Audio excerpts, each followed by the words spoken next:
Welcome to the Deep Dive. We're here to cut through all the noise and get straight to, well, wisdom that actually works. Let's be real for a second. Worry, that feeling, the knot in your stomach, the what ifs playing on repeat, maybe staring at the ceiling at 3 a.m. It's something pretty much everyone deals with. It just kind of creeps in and takes over, right? Yeah. Steals your focus from today because you're anxious about tomorrow. So our mission in this deep dive is to give you a kind of shortcut. We're pulling out the practical, time-tested strategies from Dale Carnegie's classic, How to Stop Worrying and Start Living. We're not just summarizing a book here. Think of it like extracting these proven recipes for dealing with worry, because as Carnegie pointed out, it's usually not that we don't know what to do. Our biggest hurdle, it's inaction, just not doing it. Exactly. And that's what makes this approach so powerful.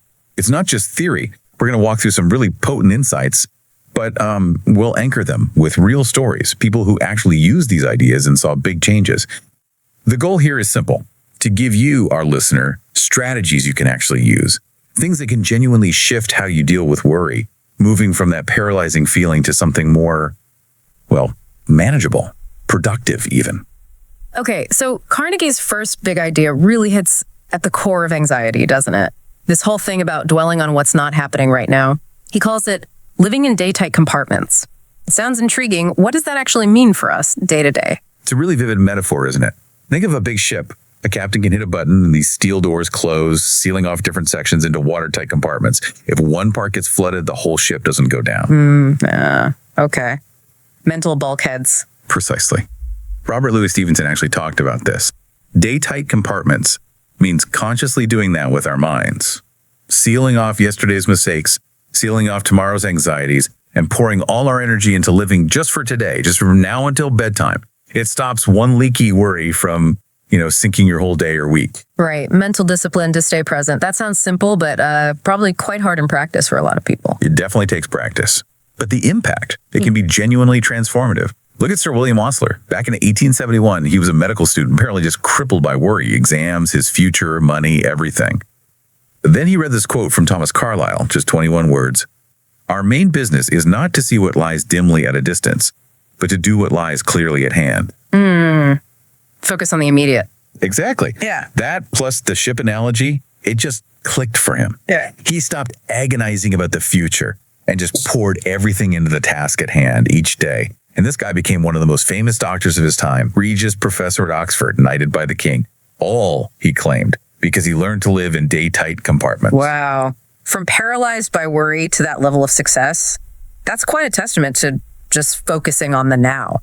And it's not just for, future famous doctors, right? Yeah. This applies more broadly. Oh, absolutely not. It's for anyone. Yeah. Think about Mrs. E.K. Shields. This was back in 1937. She lost her husband, lost her financial security. She was apparently in such despair, she was thinking about suicide. Just completely overwhelmed. That's incredibly tough. Right. But then she read a sentence, just one sentence. Every day is a new life to a wise man. And something about it resonated. She typed it out, stuck it on her car windshield so she'd see it constantly. Wow. And she made a conscious effort. Forget yesterday. Don't fret about tomorrow. Just focus on this day. And it pulled her back. She rediscovered her zest for life, one day at a time. That's really profound, finding that freedom even in the middle of such hardship, just by narrowing the focus. It really is. And there's another great story, Edward S. Evans. This guy climbed up from poverty, built a business making like $20,000 a year, which was a lot back then. Then he lost it all, went deep into debt. The stress actually made him physically ill. Severe boils. Doctors basically told him he had maybe 2 weeks left. Jeez, that's rock bottom. Totally. And what turned it around? He said he just gave up, relaxed, and went to sleep.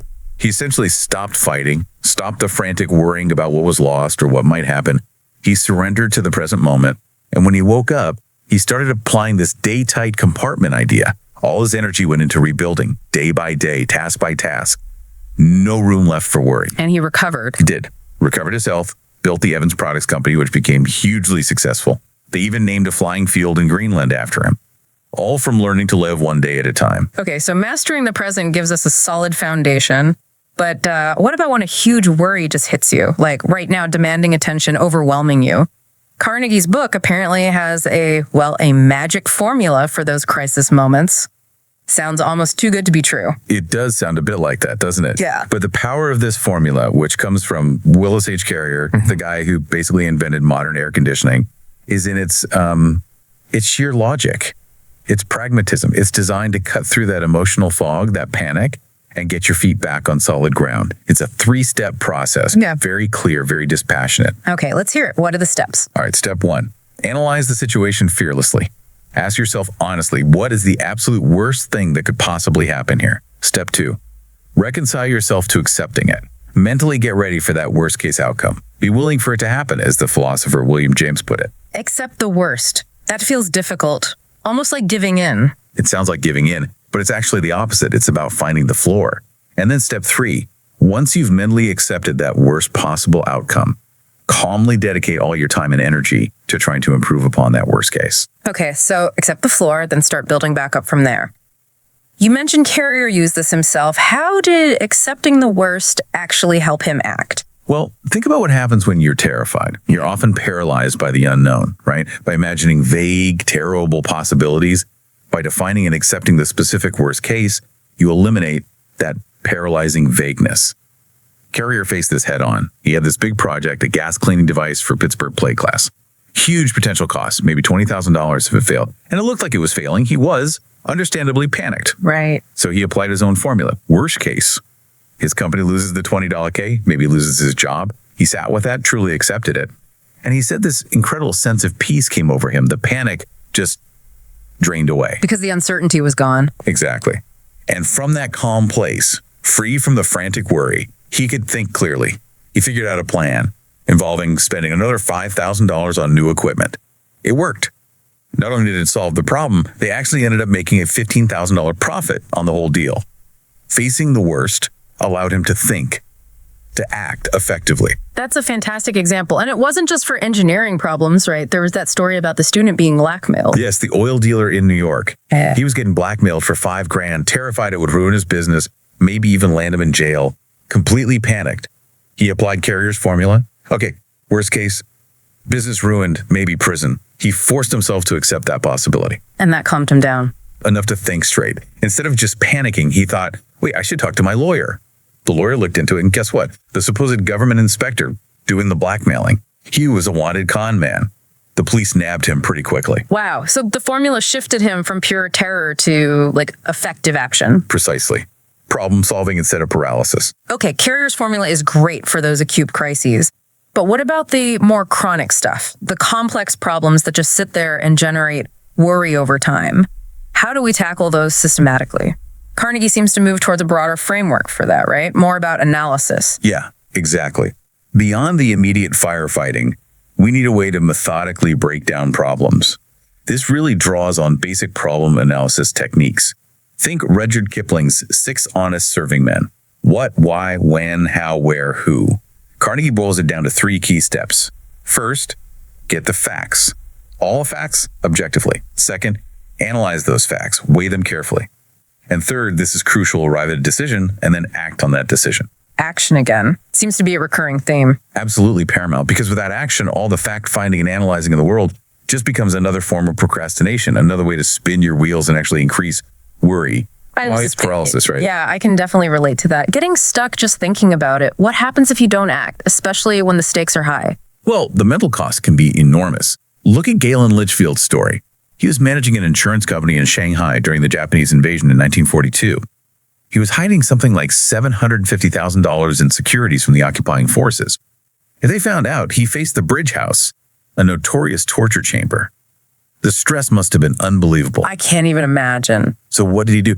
He didn't just panic. He sat down, methodically wrote out every possible option he had. And next to each option, he wrote down the likely consequences.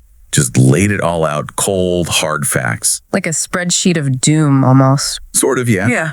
But by doing that, by analyzing it objectively, one option became clear as the best, or perhaps least worst. He decided to cooperate fully, reveal everything to the Japanese authorities. He made the decision, and he acted on it immediately. And he said the moment he acted, like 90% of his worry just vanished. Just like that. Just like that. The decision was made, the action taken. Yeah. No more agonizing choices. He later became a very successful businessman in Asia, and he always credited that ability to get the facts, decide, and act for his mental resilience. He said failure to reach a decision, just going round and round in circles, that's what drives people crazy. You know, it feels like a lot of worry just happens because we have empty time, empty mental space for it to grow. like weeds in an untended garden. Does Carnegie offer a way to sort of crowd it out? He certainly does. And it's based on a really fundamental psychological principle. He calls it Rule 1, keep busy. Yeah. The idea is simple but profound. The human mind can't really focus intently on more than one thing at any single moment. It's just not wired that way. Okay. So if you deliberately fill your mind, fill your time with purposeful, constructive activity, you literally leave no room for worry to take root. You crowd it out. It's like proactive mental gardening, tending to your thoughts. That makes sense. Keep the good stuff growing so the weeds can't take over. Does this hold up even when things are really, really bad? Absolutely. The examples are quite powerful. Take Marion J. Douglas. He lost 2 young daughters. Unimaginable grief. He was just paralyzed by it, couldn't function. Understandably. Then one day, his surviving 4-year-old son asked him for help building a toy boat. And that small request, that small need for action, it broke through the fog. He got busy with the boat.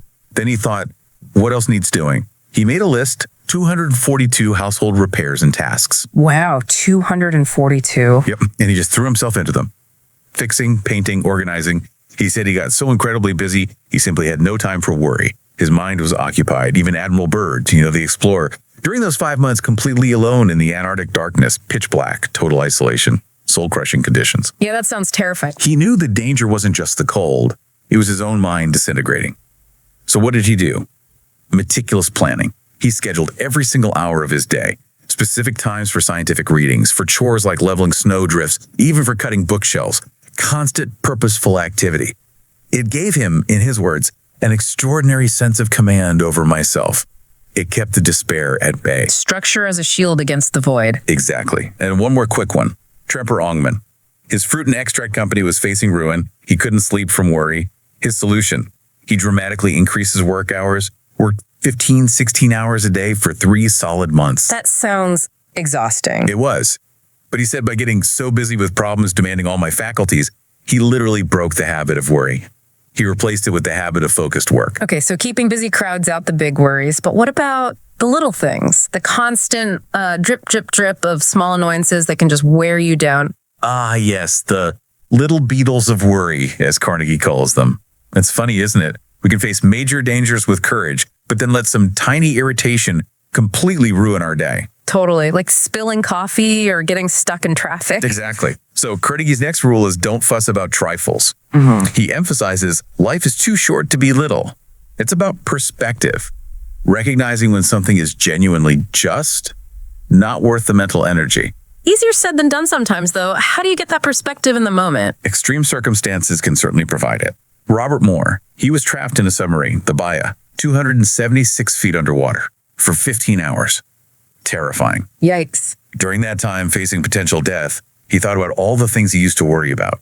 The small scar he had, the dent in his car, some criticism from his boss.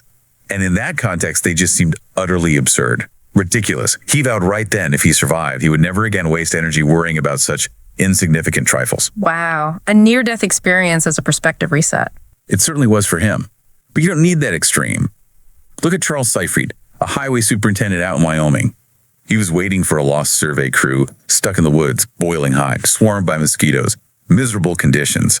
Instead of just sitting there cursing the bugs and the heat, he calmly took out his knife, cut a branch off an aspen tree, and just started whittling himself a whistle. He put the trifles, the heat, the bugs in their place by focusing on something simple and constructive. He refused to be little. That makes sense. And related to that, I guess, is worrying about things we just plain can't change. Fighting battles we're guaranteed to lose. Precisely. That leads directly into another key principle. Rule 4, cooperate with the inevitable. This is all about discernment, knowing the difference between a situation you can influence and one you simply can't. When common sense, when reality tells you this is how it is, it cannot be otherwise, then fighting it, resisting it, only creates more suffering. It's wasted energy. Yeah, cooperate with the inevitable. But accepting something really hard, like, say, a serious diagnosis or a major loss, that feels like giving up, doesn't it? How do people find strength in acceptance? It's less about giving up and more about redirecting energy. It often involves an inner shift, a change in attitude rather than circumstance. Think about the famous author Booth Tarkington. He apparently always said the one thing he couldn't bear, the one thing he couldn't handle if life threw it at him, was blindness. Okay. And then later in life, he actually did start losing his sight, the very thing he feared most. But surprisingly, once it was happening, once it was inevitable, he found a strange kind of strength. He developed a sense of humor about it, calling the floating spots he saw his grandfather. He found a deeper appreciation for his inner world, his thoughts, his imagination. So facing the inevitable revealed a strength he didn't know he had. Exactly. He stopped resisting what couldn't be changed. And in that acceptance, found a new way to live fully. There's also the story of a cracker salesman facing court-martial for desertion during wartime. He was absolutely terrified. But somehow, through sheer force of will, he talked himself into accepting the worst possible outcome, even execution. He cooperated with what seemed inevitable. And once he reached that point of acceptance, a profound sense of peace came over him. He could face his trial calmly. It turned out okay in the end, but the key was that inner acceptance. It stopped the internal battle. That really brings to mind that famous prayer, doesn't it? It absolutely does. Reinhold de Perrin's Serenity Prayer just perfectly encapsulates this idea. God grant me the serenity to accept the things I cannot change, the courage to change the things I can, and the wisdom to know the difference. Such simple words, but so incredibly profound. Okay, so we've talked about managing our time, our focus, accepting the inevitable. But it's clear our overall mental state is hugely important, our attitude. How can we actively cultivate a more positive, less worry-prone mindset instead of just reacting to whatever happens? Well, this is where Carnegie really doubles down on the power of our thoughts, echoing thinkers like Marcus Aurelius, who said, "Our life is what our thoughts make it." Carnegie's rule here is, think and act cheerfully and you will feel cheerful. It connects to what William James, the psychologist, pointed out. You might not be able to instantly feel differently just by wanting to, but you can instantly act differently. And the action, remarkably, can start to change the feeling. It's like faking it till you make it, but in a genuinely constructive way. Act your way into feeling better. That's really interesting. Can you give an example of that in practice? Sure. Lowell Thomas, the famous broadcaster, he hit a rough patch, huge debts, big disappointments. He could easily have slumped into misery. But instead, he made a conscious choice about his actions. Every morning, he'd buy a fresh flower for his lapel. And he'd walk down the street, Oxford Street in London, apparently swinging down with his head high and his step spirited. Just putting on a brave face. More than that, really. Yeah. Those deliberate outward actions of cheerfulness and confidence helped him maintain a courageous mental attitude on the inside. The action influenced the feeling. And then there's H.J. Englert. This guy gets diagnosed with a fatal kidney disease, sky-high blood pressure. Doctors give him 2 weeks to live. Wow, devastating news. Totally. He spent the first week wallowing in self-pity, understandably. But then he had this thought, well, if I've only got a short time left, I might as well try to be happy while I'm here. So he forced himself to act cheerful, laughed, smiled, engaged positively. And something amazing happened. His blood pressure started dropping. He began to feel better. He actually recovered. Seriously, just from acting cheerful? It seems so. The intentional shift in his actions and outward attitude appeared to trigger a real physiological change. His cheerful actions literally helped to save his life. That's incredible. But it's so easy, isn't it, to do the opposite, to just constantly focus on what's wrong, what we're missing. That seems like a default setting for many of us. Oh, absolutely. It's a deeply ingrained human tendency, as Carnegie notes. We seldom think of what we have, but always of what we lack. It's like we're wired for dissatisfaction sometimes. And that's why his next rule is so fundamental. Count your blessings, not your troubles. It sounds simple, almost cliche, but it requires a conscious daily effort to shift your focus. Redirecting attention from lack to abundance. How does that work when someone's really down, though? When the troubles seem overwhelming? It can be the very thing that pulls them out. Remember Harold Abbott? The guy who lost his grocery store, lost all his savings? He was at rock bottom, filled with bitterness and despair. Then one morning, he encounters this man on the street who's incredibly cheerful, despite having no legs. The man greets him with this big smile. "Morning, sir. It's a fine morning, isn't it?" And that encounter, it completely shattered Abbott's perspective. He suddenly realized all the things he did have, his health, his family, his abilities. Compared to this man, his troubles seemed manageable. A dose of perspective. A huge dose. It jolted him out of his self-pity, gave him the courage to go ask for a bigger loan, and he successfully rebuilt his business. He kept a little poem by his mirror after that.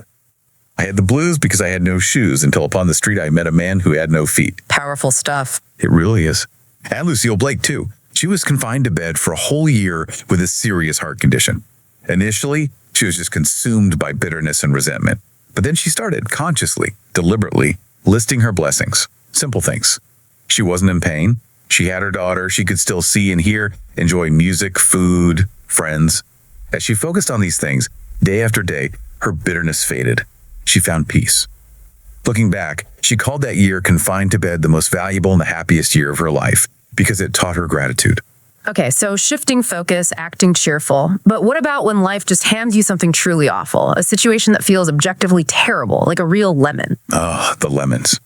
Well, this taps into something really deep about human resilience. Yeah. Psychologist Alfred Adler called it the power to turn a minus into a plus. Carnegie puts it more folksily. Rule 6. When fate hands us a lemon, let's try to make lemonade. It's not about pretending the lemon isn't sour. It's about actively deciding to do something constructive with it, to find some positive outcome, some growth, even in a bad situation. Making lemonade. That sounds good in theory, but when you're stuck with that sour lemon, it must be hard to even think about sugar and water. Can you share a story where someone really managed that? Definitely. Thelma Thompson's story is a classic example. Her husband, an army officer, got stationed out near the Mojave Desert.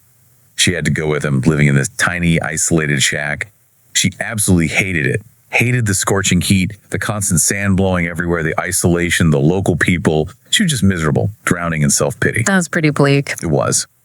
Then she got a letter from her father, and in it, he included just 2 lines of poetry. 2 men looked out from prison bars. One saw the mud, the other saw the stars. And that line, that simple metaphor, it hit her hard. She realized she had a choice. She could keep focusing on the mud, the heat, the sand, the loneliness. Or she could actively look for the stars. So she decided to look for the stars in the desert. She did. She made an effort. She started learning about the desert plants, the geology, the history. She made friends with the local Native Americans, learned about their culture. She started exploring, finding hidden beauty in the landscape she'd previously despised. The desert itself didn't change. The heat was still there. The sand still blew. But her attitude completely transformed. She got so fascinated, she ended up writing a successful novel about her experiences there. Wow. She didn't just make lemonade, she wrote a book about it. Exactly. She took the lemon, that unwanted, miserable situation, and through a conscious shift in perspective and action, turned it into something positive, valuable, and life-changing. That's making lemonade. So looking back on our deep dive today, wow, we've covered some really powerful ground, from sealing our days into day-tight compartments to using that magic formula in a crisis, and even finding ways to make lemonade out of life's toughest lemons. We've heard these incredible stories: Sir William Osler conquering his anxieties, the blackmailed oil dealer thinking clearly under pressure, Marion Douglas finding solace in busyness, Thelma Thompson finding stars in the desert. All these people from different walks of life found ways to navigate worry and live more fully. It really underscores that these aren't just quaint ideas, they're practical, actionable tools. They absolutely are. And if you pull back and look at the common thread running through all these stories, all these recipes, it points to something fundamental. Our peace of mind, the joy we actually experience in life. It doesn't ultimately hinge on our external circumstances. It hinges on our internal attitude, and crucially on the actions we choose to take based on that attitude. The real difference often between someone crushed by worry and someone who overcomes it, it's that willingness to actually do something with these timeless, basic truths. Like Carnegie said, the problem isn't ignorance, it's inaction. It makes you think, doesn't it, about the real cost of worry in your own life. Not just the mental drain, but maybe the physical toll, the missed opportunities, the relationships strained. What is worry silently costing you? And then, the flip side, what could you gain? What could open up if you consciously decided, starting today, to apply just one of these ideas, to move from just knowing to actually doing? Because the transformation we're talking about here isn't just about getting rid of an unpleasant feeling. It's about unlocking your energy, your clarity, your potential to really engage with life and, well, start living